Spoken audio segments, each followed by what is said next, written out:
Hey guys, Fuad here from beattweaks.com. In this video, I want to talk about mid-side EQ, and I want to make it completely understandable and easy for you to use in your projects, and we're going to go through some examples as well.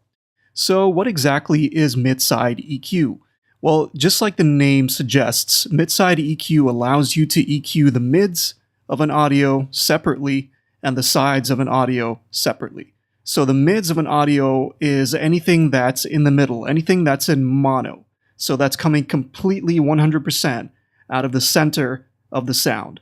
And the sides is anything in stereo. So that's things like reverb, any instruments that you have in your mix that are wide, any effects that widen your audio will also be in the sides or the stereo part of the audio signal.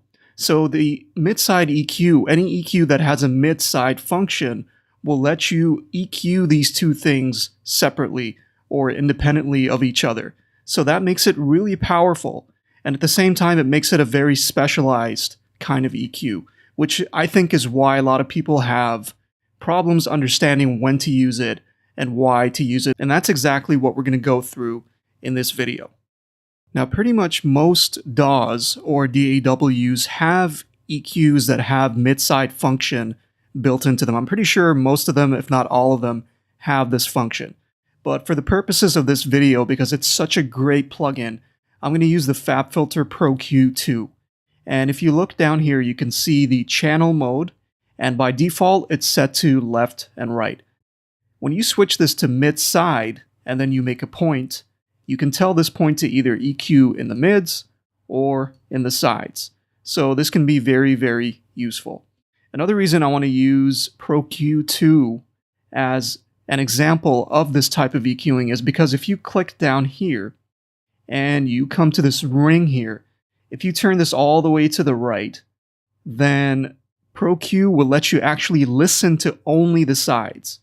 And if you switch it to the left, you're listening only to the mids. So it's kind of like you're EQing and you're not being distracted by whatever's on the sides, or you're not being distracted by anything that's in the mids. So this is why I would use Pro Q2. Now, if you don't have Pro Q2, or you just want to use the EQ that's built in your DAW, then you can use another free plugin, and it's called MSED from Voxengo. And this is a really awesome plugin because it kind of does the same thing as this, but it'll just let you either mute the sides or mute the mids. And that way you can listen to only the sides or only the mids, and then you can put an EQ after that and then switch that to mid-side mode and then EQ the two independently. So that's kind of the background behind what mid-side EQ is and how you can use it. Now let's go through some examples of how to actually use mid-side EQ and why. So one of the best places to use mid-side EQ is mastering, because a huge issue that I see a lot of producers facing is that a lot of times they tend to use a lot of reverb in their tracks, a lot of delays, they use a lot of stereo widening plugins, and all of that. What ends up happening is that the stereo part of the mix is either too loud or too muddy or too harsh. There's just too much going on there. And sometimes it's a good idea to treat that, only the sides or only the stereo stuff, to treat those with an EQ and kind of get rid of the muddiness, get rid of any sub-frequencies that are in there, like really low frequencies, because you don't want rumbling going on in the stereo part of your audio. It just sounds annoying and it doesn't work very well on a lot of systems. So let's go through the first example, and that is a full track. And this is going to be kind of like a mastering situation. So let's take a listen to this track. And then what I'll do is I'll use the MSED plugin, since it's completely free and you can download it. And I'll post the link for you to download it. And then I'll use Pro Q to EQ the mids and the sides.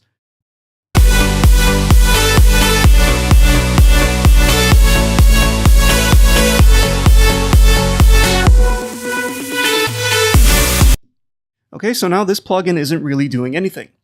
Let's say, for example, we're listening to this mastering session or we're mastering this track, and we notice that there's something going on in the stereo part of this master or of this track. Maybe it's too muddy, or we don't know really what's going on, but we want to figure it out. So what you can do with this plugin is you can mute the mids. So we're muting anything that's mono. And now what we're going to listen to basically is only the stereo stuff.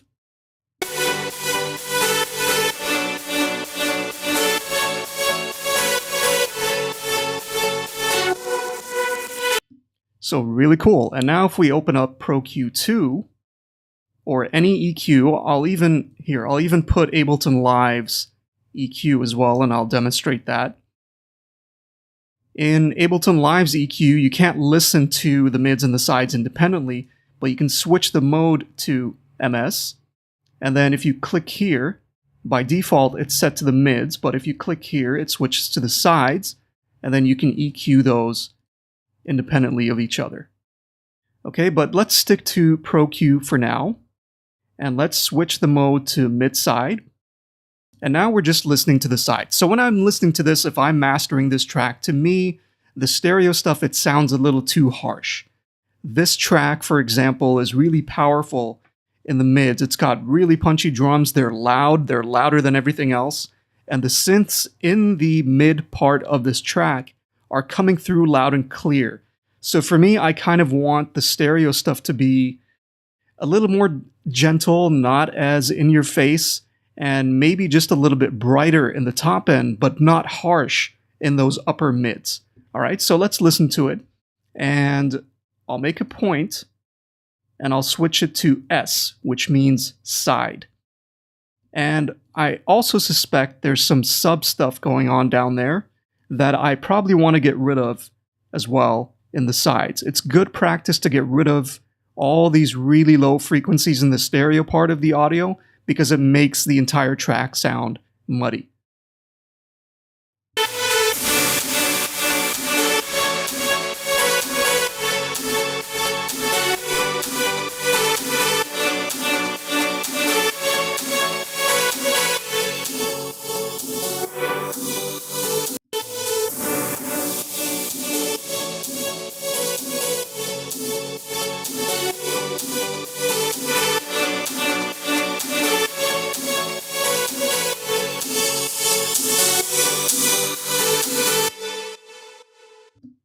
Okay, so as I suspected, there's a lot of stuff going on down here, all the way up to like 100 hertz. So you can really get rid of that and really clean up the stereo part of your audio or of your master. And then the harshness that I was talking about was right up here, and then I just brighten it up a little bit right there. Now let's do the same thing, except this time we'll mute the sides and we'll only listen to the mids.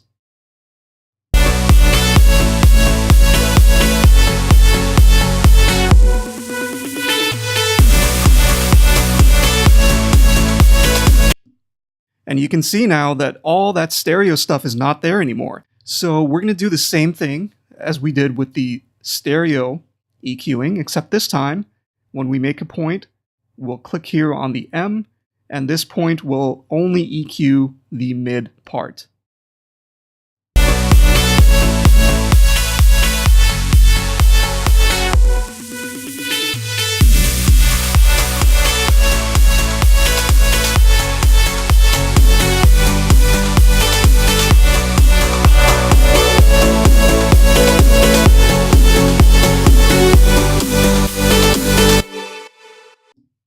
So really cool stuff. Now if we turn off this plugin, the MSED will listen to the actual audio, the actual track, the way it originally was.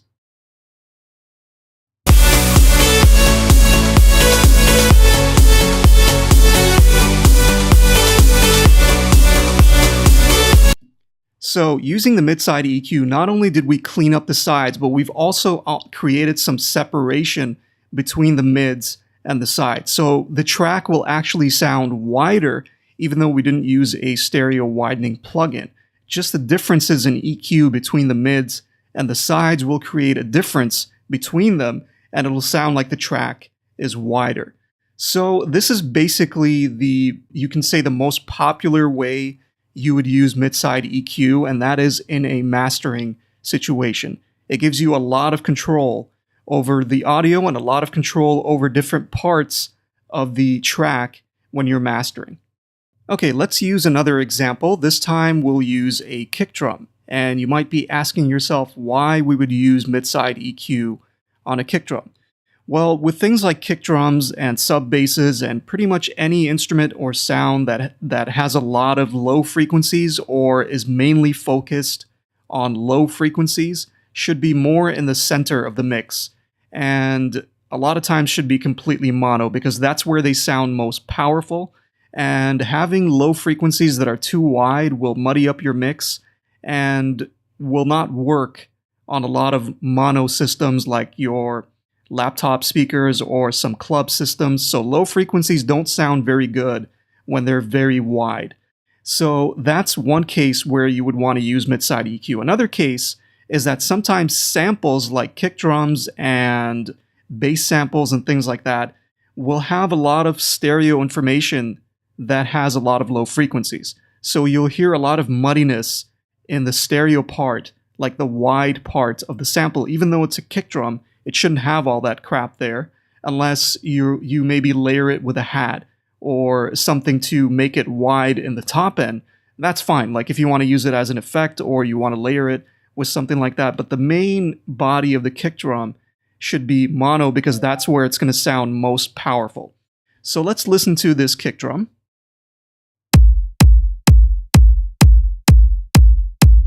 All right, so it sounds good. Now let's turn on the MSED plugin and let's mute the sides and listen to what's happening now. So you've got all that weird stuff going on in the stereo part of this kick drum sample. Now that's not very good because that's going to muddy up your mix and it just sounds weird. So you've got a couple of solutions here, and this is a great opportunity for you to use mid-side EQ. Now, you could say that you can just mute the sides, and that'll take care of it using this plugin, and it will. So if we take a listen to it now.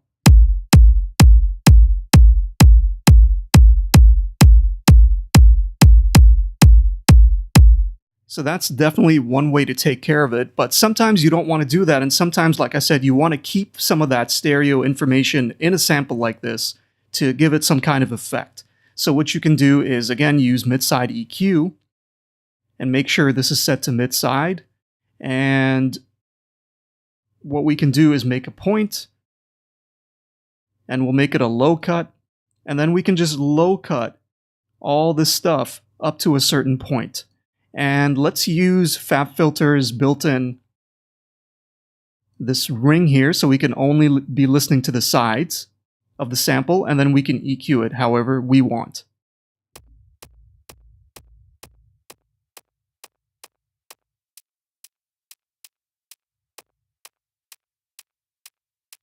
So this might be something you want to keep in the kick drum sample because it gives it a nice kind of ambience or a reverb type width to the kick drum. So you could do that, and what you would do is you would select this point and tell it to only be EQing the side portion of the signal. Okay, let's do one more example so that I make sure that you completely understand how to use mid-side EQ and why it's used. And in this example, I'm going to use it on a synth group. So these are a bunch of synths and instruments that are grouped together, and I'm going to use the EQ on the entire group because I want to use mid-side EQ for a couple of reasons. Reason number one is that I want to make sure that the synths don't clash with the bass and the kick. So basically, in this track, I have the kick and the bass completely mono. They're completely in the mid part of the audio, and I want to make sure that the synths don't clash with the kick and the bass. So what I'm going to do is I'm going to low cut the synths just enough in the mid part so that they don't clash with the kick and the bass. And then what I'm going to do in the side part or the stereo part of the synth is that I'm going to low cut it even more because I really don't want any of that muddiness there. And then also what I want to do is I want to make sure that the synths are also out of the way from the vocal because there's also a vocal in this track. And the vocal is also very narrow in the track, so it's in the mid portion of the track. So what I'm going to do with the synths is I'm going to clear it up somewhere in the mid range where the vocal is, and I'm going to do that only for the mids. So I'm going to switch this to mid-side mode. If I click on this, it'll EQ the mids. So the vocals are somewhere in this range, and I want to get these synths out of the way from the vocal because I want the vocal to be sitting up front. So what you would do is you would use mid-side EQ and cut out some of the frequencies in the synth group where you know the vocals are. That would be why I'm using this mid-side EQ on the synth group. All right, so let me demonstrate that. I'm going to listen to a section in the track, and I want to make sure that there's vocals playing as well as most of the synths, if not all of them, and the bass. So I'm guessing somewhere right here. First of all, I want to turn this ring all the way to the left. Remember, this is only on the synth group, so it's going to sound a little strange because we're listening to the entire track normally in stereo, but the synths are going to be in mono.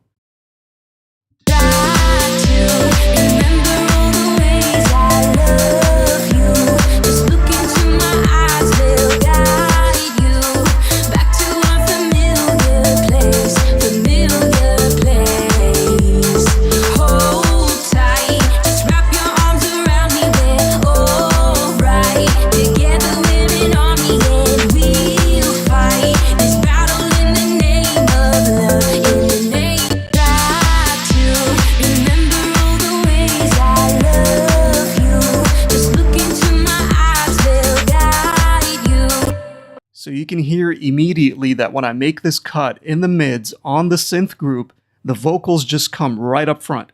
So we've completely cleared the way for the vocals to sit right up front in the mix, and we can hear them loud and clear. So this is a great example of how to use mid-side EQ. And then of course you can just dial it back as much as you need to.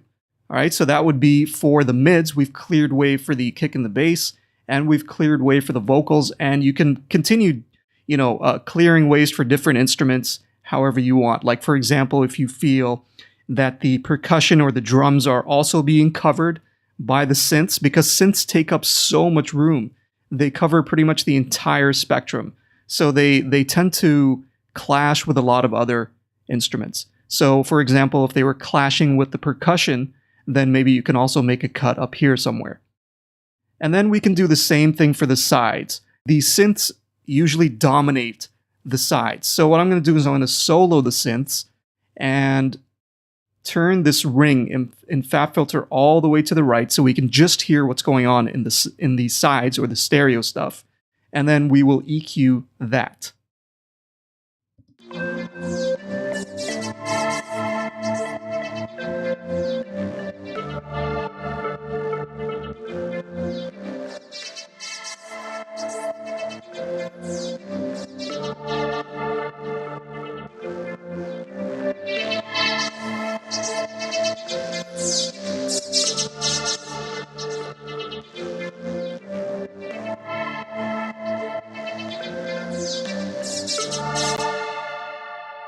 Okay, so for the sides, I've low-cut it even more than I did in the mids because I really don't want any of that low stuff in there.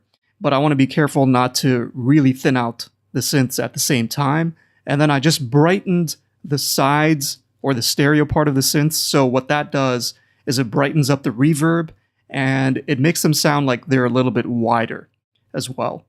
So these are perfect examples of how to use mid-side EQ in your mixes and on individual instruments as well as mastering. So I really hope that's cleared up mid-side EQ for you and how you should use it and why you should use it. So it's really more of a technical kind of EQing, but it can be extremely useful in certain situations. So let's do a quick before and after so you can actually listen to the difference before using the mid-side EQ and after using it.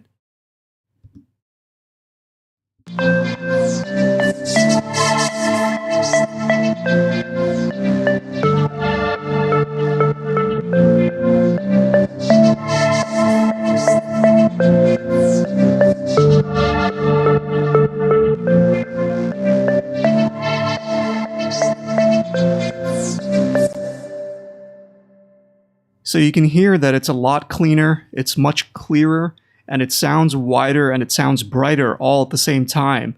And at the same time, we have the added benefit of bringing the vocals up front and making sure that the kick and the bass don't have anything else competing with them for low frequencies.